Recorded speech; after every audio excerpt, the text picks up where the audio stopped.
Over 600 performers from Europe, Asia and Africa are gathering to celebrate the annual ritual of the 46th Edinburgh Military Tattoo. From magnificent Edinburgh Castle, join a worldwide audience of 50 million people for this unique spectacle. Music, dance and pageantry come together in a rousing display of living history. Saturday, only on BBC One. Why did a French president choose to support Rwandan extremists as they prepared for last year's massacres? If you can't believe the question, just wait till you hear the answers. A special edition of Panorama, starting in 15 minutes. You're watching BBC One. Now it's time for the main evening news this Sunday evening with Michael Buerk. The Queen has led the nation in a last tribute to those who won the war in the Far East. The anniversary commemorations reached their climax at Buckingham Palace, as they did 50 years ago. 4 British soldiers have died in a helicopter crash off the Croatian coast, and the survivors of K2 tell how Alison Hargreaves fell to her death.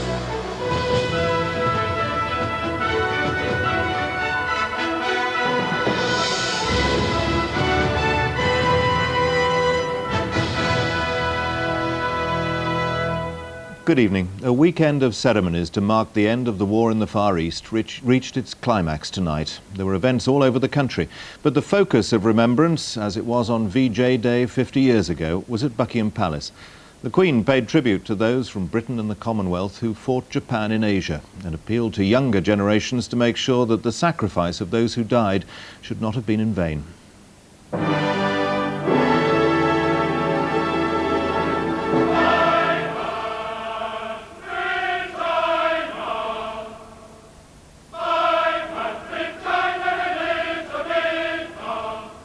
This was an evening of rich spectacle and deep emotion. A carriage procession bore the Queen from the palace to the parade ground at Horse Guards, where 13,000 people, veterans, their families and friends, were assembled.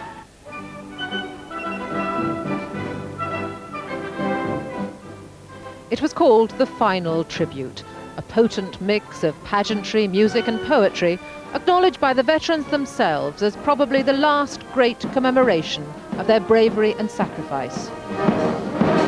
In a series of readings, dignitaries and celebrities paid their respects to those who had laid down their lives.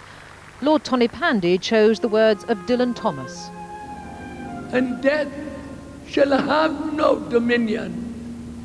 No more may gulls cry at their ears, or waves break loud on the seashore. This, though, was more than a commemoration of the past. It was a thanksgiving for the peace of half a century handed down to future generations, represented here by 1,000 schoolchildren. As they formed a symbolic cross, the Queen made her way to the dais to pay her personal tribute to the veterans of the most destructive war in history. Those who fought and those who died, she said, gave us the chance to build the world anew. Let us call to mind the qualities which brought us through those terrible years, the courage, the comradeship, and above all, the sense of common purpose. They are still with us, and we must cherish them, but they have served us well down the centuries. It was for us to prove that the sacrifice of so many was not in vain. When you go home, tell them of us and say, for your tomorrow we gave our today.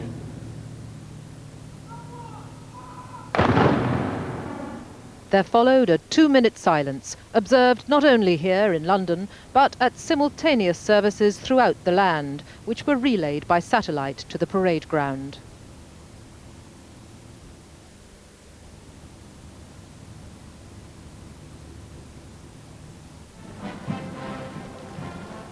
In an extraordinary procession, the Queen, the children, the mass bands and the choirs then made their To Buckingham Palace, where 50 years ago the crowds had gathered to celebrate the end at last of 6 years of war.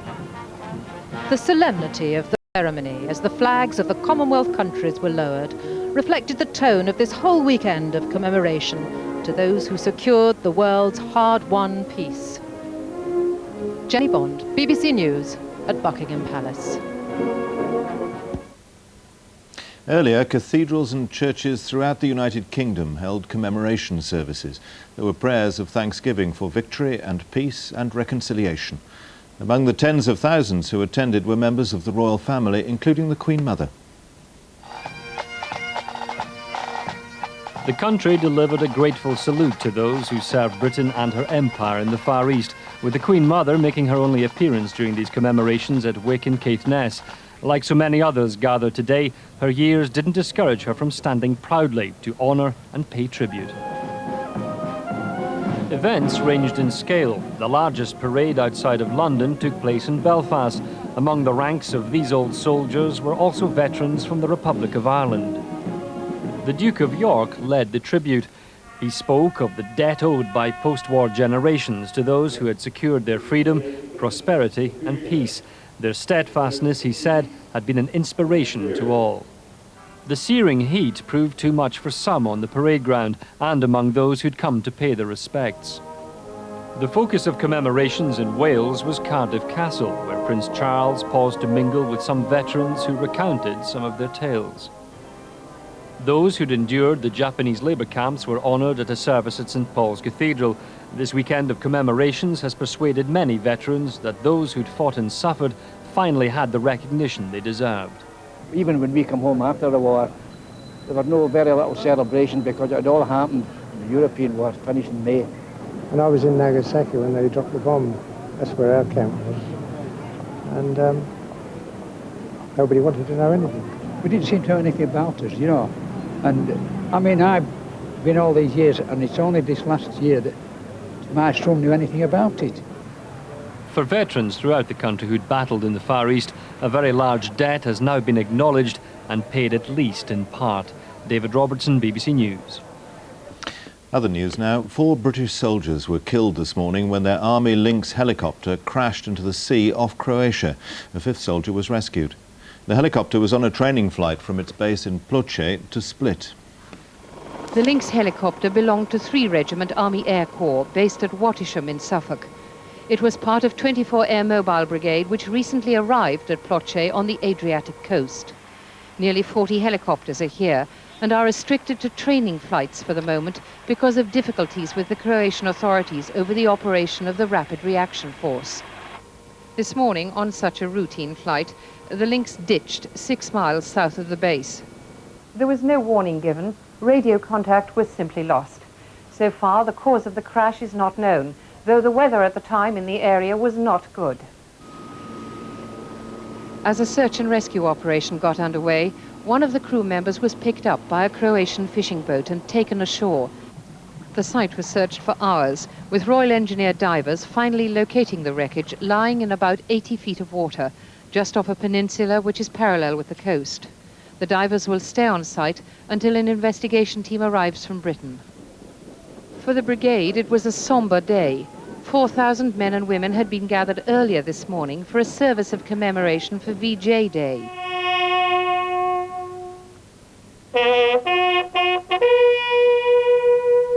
Remembering those who sacrificed their lives 50 years ago, they are now in the Balkans, which are still in turmoil. A helicopter flypast symbolized their present role. 2 hours later, 4 of their colleagues had lost their lives. Kate Adey, BBC News, Ploče. More than 250 people have died in a rail crash in India. Hundreds more were injured in the accident about 125 miles southeast of Delhi. It had a train rammed into the back of another, which had stopped suddenly after hitting a cow. 2 Spanish climbers rescued from their base camp 16,000 feet up K2 saw the body of the missing British climber Alison Hargreaves. The 2, who are being treated for exhaustion and exposure, said conditions on the mountain had been terrible when the British expedition reached the summit of the world's 2nd highest peak. After a week of storms, the clouds parted and a rescue attempt became possible. Army helicopters airlifted 2 Spanish climbers from the base camp, the lowest on K2. Suffering from severe frostbite, these men brought the first eyewitness accounts from the mountain itself. They spent several days with Alison Hargreaves on K2. Last Monday they spotted a jacket and a harness they believe were hers. Fighting for their own survival, they then saw a body about 100 yards away. I think it's Alison's body, because I don't know, I don't see more clothes. We think all people is died. Nobody arrived at the other camps. The 2 Spanish mountaineers say conditions were treacherous last Sunday when the climbers went missing.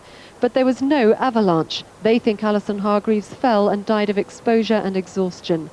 Alison Hargreaves was known for her caution. She abandoned her first attempt on Everest because of frostbite, reaching the summit on the second attempt 3 months ago.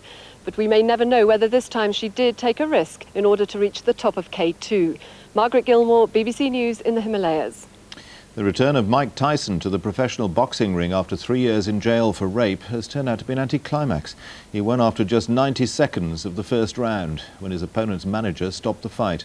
The promoters sold over $15 million. What should have been a boxing match turned into one of the biggest show business of the year. Celebrities seemed undeterred by the 20-to-1 odds in Tyson's favour.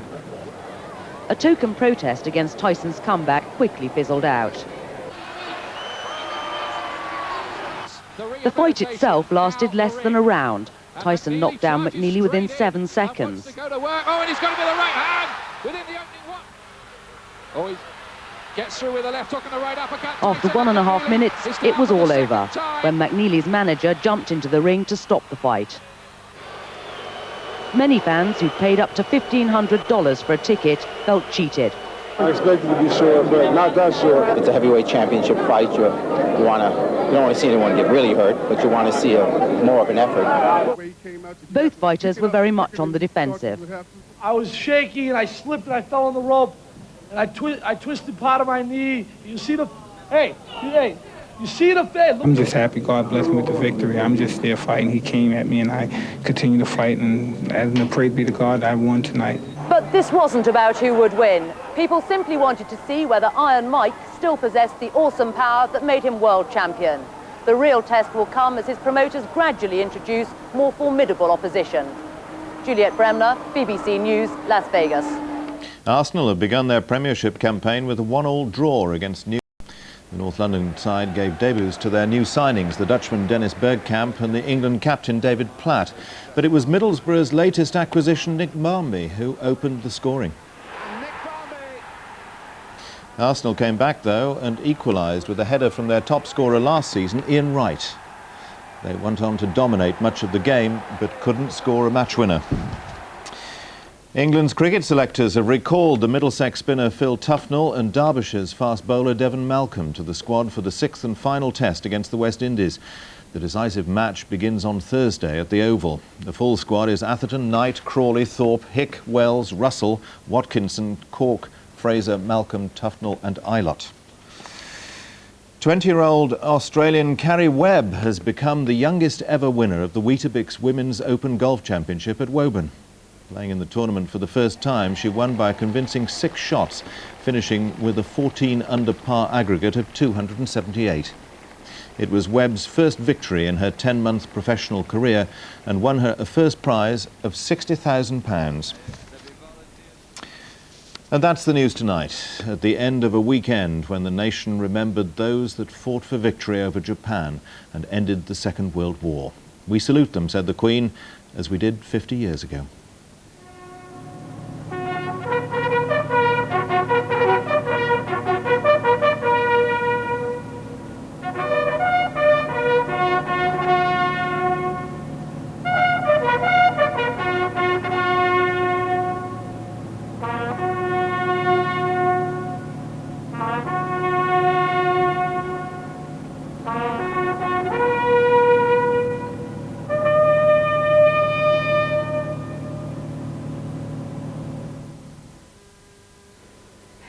evening. Well, it's been another one of those hot summer days for the commemorations today. Record-breaking temperatures in a couple of spots. And the hottest spot of all, though, was Bristol on 31.2 Celsius, some 88 degrees Fahrenheit. And by the look of it, something of a scorcher coming up yet again tomorrow for most of us. We've got a break on any changes in the weather pattern at the moment. This big high pressure is also bringing some problems, making for poor reception of TV in parts of southeast England and East Anglia, and there's nothing that can be done about it at all. Only very slow change as these weather fronts finally start to move in towards the far northwest of the country, but only very slowly indeed. So tonight's weather very much like the last few nights. A certain amount of low clouds, some fog, predominantly in eastern areas, but maybe across in a few western parts of Scotland, and temperatures not expected to be down below double figures. For Monday morning, any of that low cloud dispersing pretty rapidly, hot, dry and sunny for most of us. Only will it cloud over in the far northwest later on, perhaps the odd spot of rain arriving in the Outer Hebrides evening time. Any chance of showers in England and Wales really still quite remote just now. And just a reminder of those temperatures, it will be another inland. Heaven can wait for Warren Bennett when he stars as a footballer who refuses to depart this mortal coil after his promising career is cut short by a fatal crash. Julie Christie co-stars. New drama this autumn on BBC One. Pride and Prejudice, a major adaptation of Jane Austen's compelling love story. I've been meditating on the very great pleasure which a pair of fine eyes can bestow. 1,500,000. Money can buy most things in life. Yes! But it can't buy happiness. I don't think we love each other anymore, you know. Bill down! When the going gets tough for the police, You are the hired help. Do you understand? they call the backup. She's dead and she's there on that farm. I know it. Peter Capaldi stars in the roller coaster thriller Runway 1. That's it. We're going to nail him. Ian McShane is Otis Cook, a DJ searching for a lost 60s soul band. The Tallahassee's, the greatest soul band that ever did a pirouette. And Francis Urquhart is back. He's won so many times, he thinks he's indestructible. And perhaps he is. I couldn't possibly comment. With new series of Roughnecks, Dangerfield and Casualty. That's the new season of drama on BBC One.